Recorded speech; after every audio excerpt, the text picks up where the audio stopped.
oldest wisdom in the world said that you are a small mirror of the whole vast cosmos, that everything out there in the great turning heavens is somehow also in here, inside you, and that the smallest part of you secretly contains the greatest pattern of all, the whole of the heavens folded into a single human soul. The modern world dismissed this as childish superstition. Tonight, Jung is going to show you that buried inside this discarded idea was a truth so deep and so important that we are only now, by the strangest and most indirect of paths, beginning to recover it. Because once you truly understand that you are a microcosm, a little world reflecting the great one, the whole baffling mystery of how the inner and the outer can meet in meaning, the question at the heart of everything Jung has been showing you beckons at last to make profound and natural sense. Let him begin with the old law itself, the one that quietly guided human thought for thousands of years before it was forgotten. It was expressed in a simple phrase, as above, so below. The great world and the small world correspond. Whatever pattern moves through the vast cosmos also moves through the small world of a single human being. Humanity, they said, is a microcosm, a miniature reflection of the whole, a little world answering point for point to the great one. Nothing exists in the immense universe without its smaller echo inside the human soul. The same forces, the same patterns, the same hidden order, written once across the heavens in enormous letters and written again in miniature inside every person. One text copied at two different scales. The ancient world accepted this so completely that it became the silent foundation beneath nearly everything it built, believed, and understood. This vision was joined to another idea, just as ancient, called the sympathy of all things. There is, they believed, one common breath, one living current flowing through everything that exists, binding all things together into a single living web. The whole and every one of its smallest parts work together toward the same purpose. The great principle reaches down into the tiniest particle, while the smallest particle quietly reflects the whole. Nothing stands truly alone. Everything answers to everything else, because everything belongs to one living order. And they gave a name to the force that held it all together. They called it the world soul, a single living spirit that fills everything, penetrates everything, and knits all existence into one body, one frame, one immense living whole. It was this world soul, they believed, that made correspondence possible. The same spirit moved through every part of existence, so that when one place stirred, another could answer, no matter how distant, because both belonged to the same living being. You, the farthest star, the stone beneath your feet, the thought moving through your mind, they were not separate substances accidentally existing side by side. They were expressions of one living spirit breathing through everything at once. At the very center of this entire vision stood one remarkable creature, the human being. The ancient thinkers declared that humanity carries within itself the images of the whole creation. One of them wrote that the human being is a miniature heaven, a little world in which everything existing in the greater world also exists in smaller form. Look deeply enough into a person, they believed, and you would discover the whole cosmos folded inside, the elements, the stars, the great archetypal patterns of existence reflected within the structure of a single soul. Humanity was not merely one creature among many. It was the place where the entire creation gathered itself together and became concentrated into a single living point. Because the whole existed within each part, they believed you could understand the universe by understanding a human being, and understand a human being by studying the universe, because both were the same reality expressed at different scales. Humanity was not a tiny speck abandoned inside the cosmos. Humanity was the cosmos itself, reflected in miniature. The greatest minds of the ancient world repeated this vision again and again in different words. One described the human being as the little god of the world, the creature who gathers together the higher and the lower, the heavenly and the earthly, within one existence. Another wrote words that never left Jung, as in the great original world, All things are in all, so also in this lower bodily world, all things are in all. Everything contains everything. The whole exists within each part. They believed that the same powers found in the heavens also existed, in their own way, within the lowest things on earth and within the human soul itself.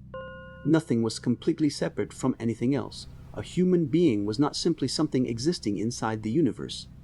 A human being was a knot where all the threads of existence were tied together, the point where the whole universe briefly became conscious of itself.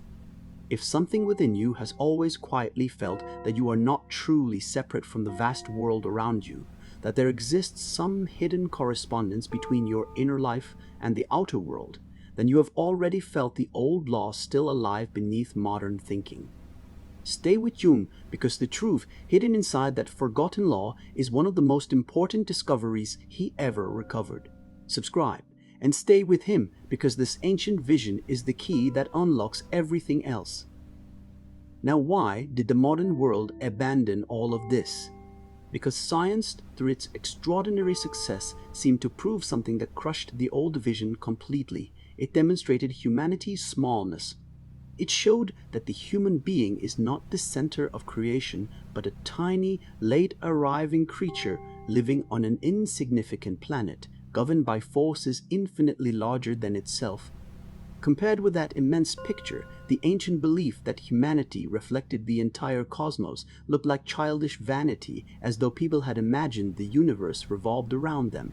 So correspondence was dismissed as superstition and cast aside.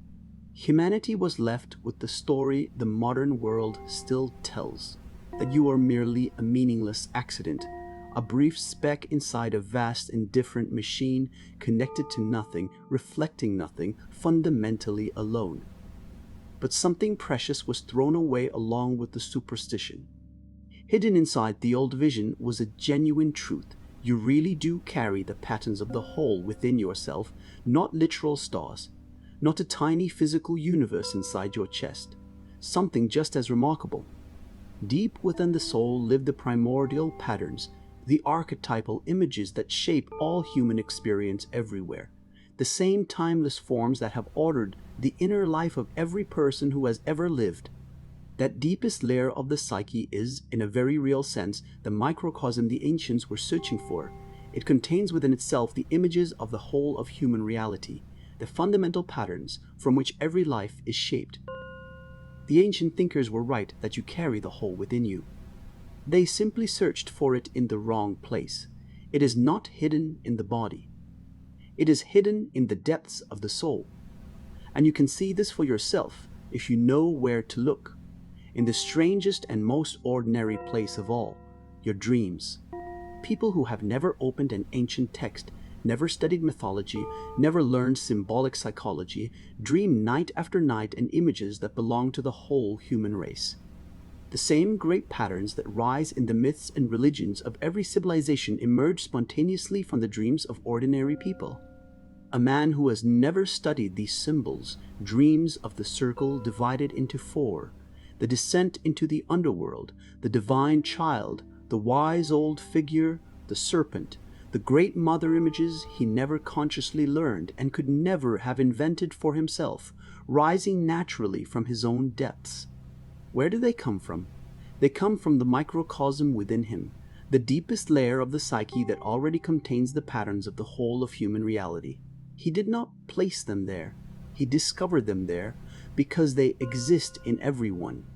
Each of us carries, folded quietly within the depths of the soul, the original patterns that have shaped every human life throughout history. Now the mystery Jung has been circling begins to reveal itself. You can finally understand why the inner world and the outer world sometimes fall together in meaning. If you truly are a microcosm, if the same deep patterns that order the greater world also order the hidden depths of your own soul, then the inner and the outer are not two separate machines sealed away from one another. They are two expressions of one underlying order, the same great design written twice. When a pattern awakens within your soul and at the same moment its corresponding pattern appears in the outer world, creating one of those meaningful coincidences Jung called synchronicity, you are not witnessing two unrelated events accidentally occurring together. You are seeing the ancient correspondence become visible for a brief moment, one order revealing itself simultaneously on two different scales. The inner pattern and the outer pattern showing themselves to be one reality expressed in two places at once. Feel what this means for the deepest loneliness of the modern person. You have been taught that you are an isolated point of consciousness drifting through a dead universe that knows nothing about you and means nothing by your existence. The ancient vision says exactly the opposite. You are not cut off. You are a mirror of the whole. The same patterns that shape the universe are written into your own depths. On the deepest level, you correspond to everything. You answer to everything. You belong to one living order rather than standing forever outside it. You are not a stranger wandering through the universe. You are the universe itself, gathered for a little while into one small point, capable of looking back at the whole and recognizing itself within it. You have almost certainly tasted this truth, even if you lack the words to describe it. Standing beneath a sky crowded with stars, looking across the open sea, standing before an immense mountain. There are moments when you do not feel crushed by the vastness surrounding you. Instead, you feel strangely at home within it, as though you somehow belong there, as though the world and your own being share the same substance. The modern mind dismisses that feeling as sentimental illusion, a trick of the nervous system. The ancient vision understands it differently. It is the microcosm recognizing the macrocosm, the little mirror catching sight of the great original and suddenly realizing, if only for an instant, that they belong to one another. That feeling of belonging is not a weakness of reason. It is a deeper perception than reason itself, briefly seeing what reason has trained itself to deny.